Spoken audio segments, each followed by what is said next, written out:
السلام علیکم ورحمۃ اللہ وبرکاتہ۔ ساتھی استاد محترم مفتی ارب و اجم حضرت علامہ مولانا مفتی فضل احمد چشتی صاحب مدث اللہ العالی، آپ کی ایک ہی کال پر ماشاء اللہ تبارک تعالیٰ تمام عاشقان رسول اپنے اپنے اپنے علاقوں سے نکل کر کے استادوں کے حکم پر وہاں پہنچے، اور ابھی تمام ساتھی جو ہیں یہ جو آپ دیکھ رہے ہیں یہ تھانہ سندر کی طرف رواں دواں تھے، اور الحمدللہ جو بھی مطالبات تھے، جو بھی آپ کے جس حوالے سے جو سارے معاملات کیے گئے، یہاں پر تمام ساتھی یکجا ہو کر کے استادوں کے ساتھ جا رہے ہیں۔ اللہ تبارک تعالیٰ ان مرد حق کا سایہ ہم پر تا حیات سلامت رکھے۔ ساتھیوں، دور حاضر میں یقیناً اب تمام ساتھی میری بات سے 100% متفق ہوں گے کہ جتنے بھی آج دور حاضر میں علماء ہیں جن کو شہر کی سطح پر جانا جاتا ہے، یا ایک علاقے کی سطح پر، یا ملک کی سطح پر، یا بین الاقوامی سطح پر جو پہچانے جاتے ہیں، یہ سارے علماء جو ہیں یہ کفر کے خلاف نہیں بولتے، نظام کفر کے خلاف ایک آواز بھی نہیں نکالتے، ایک لفظ بھی نہیں نکالتے، اور یہ ہمارے شیر، اللہ کے شیر، سبحان اللہ، جان ہتھیلی پہ رکھ کے پورے کفر کو آپ نے ننگا کر دیا ہے، اور ایسا ننگا کیا ہے کہ کیا بات ہے، یعنی کہ حق بیانی کا آپ نے حق ادا کر دیا۔ اور دیکھیں کہ یہ جانصاران اسلام جو آپ کے ساتھ ہیں، الحمدللہ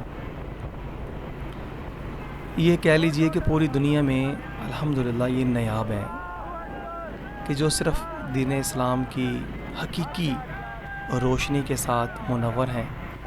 اور اس میں کوئی شک نہیں ہے کہ یہ روشنی جو ہمیں فیض ملا، جس کی روشنی سے تمام ساتھیوں کے دل روشن ہوئے اور اپنے گھروں کو بھی ماشاءاللہ وہ روشن کر رہے ہیں، یہ ہمارے پیر و مرشد حضرت خواجہ شفیع محمد چشتی رحمۃ اللہ تعالیٰ علیہ کی فیضان نظر ہمیں یہ سب کچھ ملا، اور قبلہ چشتی صاحب نے بھی ہمیں ان کے پاس بیعت کے لیے بھیجا، اور ہم نے وہاں پر روحانی فیض و برکات حاصل کی، اور یہ انہی کا فیض ہے کہ آج کے دن تک الحمدللہ جتنے بھی چشتی حضرات ہیں جو نور علم کی روشنی سے منور ہوئے ہیں،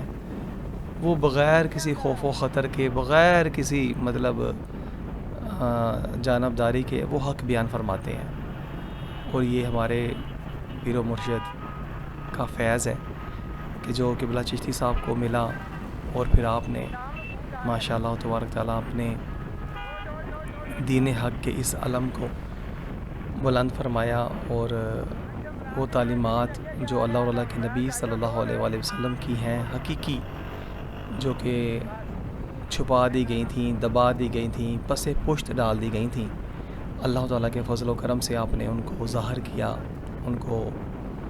قوم کے سامنے اجاگر کیا، اور یہی وجہ ہے کہ آج علماء کرام اگر آپ کا ساتھ نہیں دیتے تو وہ اس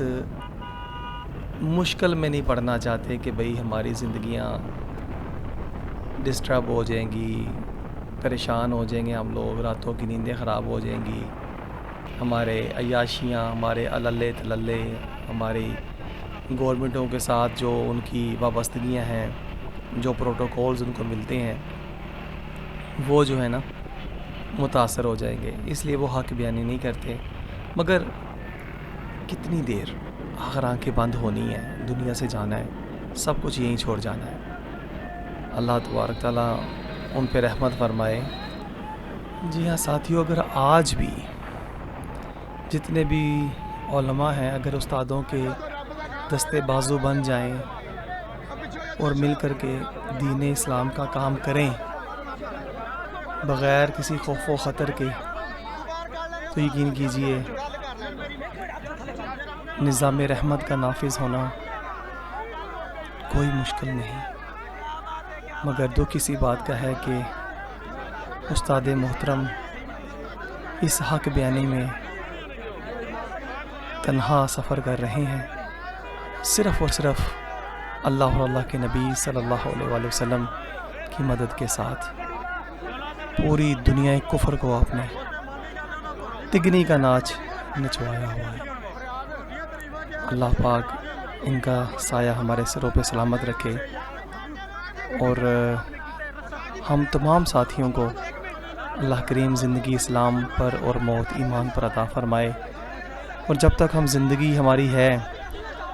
ہم سب کی یہی کوشش ہونی چاہیے کہ ہم اپنے استادوں کی ایک آواز کے اوپر جہاں وہ کہیں وہاں پہنچیں اور اپنی زندگیوں کو سر پہ کفن باندھ کر کے پہنچیں۔ اللہ تبارک تعالی ہم پہ اپنا خاص فضل و کرم فرمائے، آمین یا رب العالمین۔ یہاں سے پھر استاد محترم واپس فرید آباد تشریف لے جا رہے ہیں۔